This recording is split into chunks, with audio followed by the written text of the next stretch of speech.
a gente tem um percentual muito baixo de objetivo atingido. Se eu fosse essa escola, provavelmente aqui é um aspecto que eu gostaria de dar mais atenção, entender por que, que ele ainda não está tão bom e pensar em estratégias de intervenção que me ajudassem a melhorar nesse indicador. Então, o que, que diz esse indicador, por exemplo? Ele é o indicador 10 e ele diz que utilizo recursos digitais para personalizar a prática pedagógica, criar atividades diversas de forma a atender aos diferentes estilos e necessidades de aprendizagem dos meus alunos. Vamos supor que esse fosse um ponto sensível, um ponto assim que ainda não está muito resolvido nessa escola. Então, eu poderia, de repente, pensar em criar uma estratégia para melhorar esse aspecto. Vamos supor que a gente entenda que personalizar o ensino é algo importante, que as tecnologias têm o potencial para ajudar que a gente faça isso e que a gente quer aprender mais sobre isso.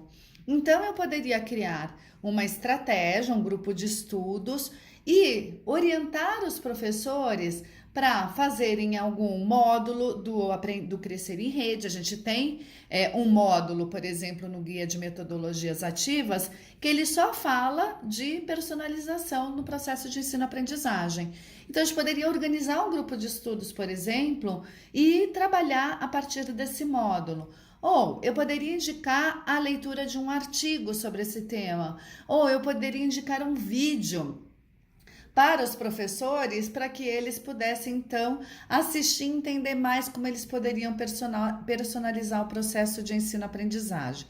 Então, esse é um exemplo, por exemplo, que a gente poderia ter como resultado da leitura do resultado desse sistema. Ou, vamos supor, aqui eu encontrei também, olha só, 8% dos professores têm objetivo atingido nesse outro indicador, que é o indicador 19. Aí vamos supor que no processo de análise a gente queira entender mais esse aspecto, queira entender mais o que está dizendo aqui. Ele diz: trabalho com softwares de produtividade, com editores de textos, planilhas eletrônicas e apresentação de slides. Vamos supor que isso não seja também uma prática ainda, como aqui nessa escola fictícia, corriqueira, regular de trabalho dos professores. Eles ainda não trabalham muito com Word, Excel e PowerPoint, por exemplo. E aí pode ser que vocês decidam, nos próximos meses, investir numa formação para que eles aprendam e entendam melhor o potencial desses recursos no processo de ensino-aprendizagem. Essa é a ideia geral de quando você olha para essa tabela. É identificar os aspectos que ainda não estão bons, que é onde tem uma baixa concentração aqui na coluna da esquerda, e você pensar o que você pode fazer de acordo com os recursos que você tem disponível para poder melhorar esse aspecto. Você pode ter uma visão geral da instituição, ou você pode olhar por grau de ensino. Eu quero ver o resultado só da escola relacionada ao ensino médio. Quando eu filtro por ensino médio, essa escola não tem ninguém cadastrado no ensino médio. Mas se tivesse, eu veria aqui eu pus ensino técnico, de novo, não tem ninguém no ensino técnico. Mas se eu colocasse ensino médio, eu iria ver só o resultado dos meus professores do ensino médio. Então, eu também posso olhar por segmento, por exemplo, e criar uma estratégia de estudo para o ensino médio, outra para o ensino fundamental 1, outra para o ensino fundamental 2. Então, você também pode fazer alguns recortes.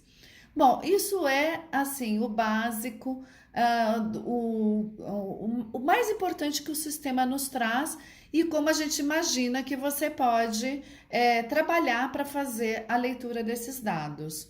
Além disso, você tem aqui no sistema, no painel de controle, em professores, você consegue ver os professores que já se cadastraram. Se tem algum professor da sua escola que não se cadastrou ainda, você pode ver por aqui e convidar esse professor a preencher a avaliação.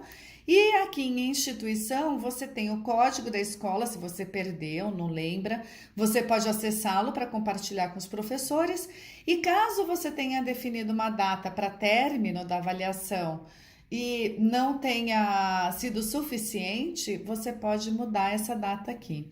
Eu sei que a maioria que vocês, nesse momento que nós estamos, provavelmente vocês já fizeram a avaliação e estão no momento de leitura de resultados, até porque a gente tem aí o congresso na semana que vem, onde a irmã Dair vai apresentar um pouco desses resultados.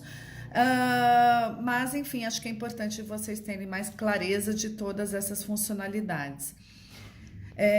Enfim, eu espero que vocês, então, tenham compreendido um pouco mais sobre o uso do sistema.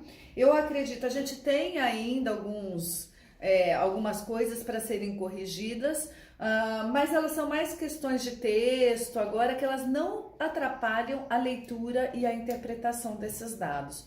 Foquem nessa tabela, olhem os resultados dessa tabela, olhem por grau de ensino, vejam como sua instituição está e pensem, para aqueles aspectos que ainda não estão tão bons, o que pode ser feito para que vocês melhorem? Seja usando o material do Guia Crescer em Rede, o que a gente já tem, o volume 1, 2, 3 e agora o 4, que foi feito com vocês, mais o de metodologias ativas, ou outros recursos que vocês têm à disposição. Tem muito material no site do MEC, tem material no canal Futura, que é bem interessante. Enfim, no próprio Ministério da Educação tem muito material, no site do Porvir. Eu estou preparando um documento que também ajuda já a fazer uma curadoria de materiais interessantes que podem ajudar em cada um desses indicadores. Ele ainda não está pronto, assim que ele estiver pronto eu compartilho com vocês, mas ficam todas essas dicas para vocês procurarem aí estratégias para poder estudar mais sobre a temática que envolve a inovação no contexto educacional. Espero ter ajudado um pouco mais. É um grande prazer falar com vocês novamente e fico à disposição, como sempre estive, para qualquer dúvida que vocês tenham. Bom resto de tarde e dia de trabalho para vocês. Um grande abraço e, feliz tarde para vocês.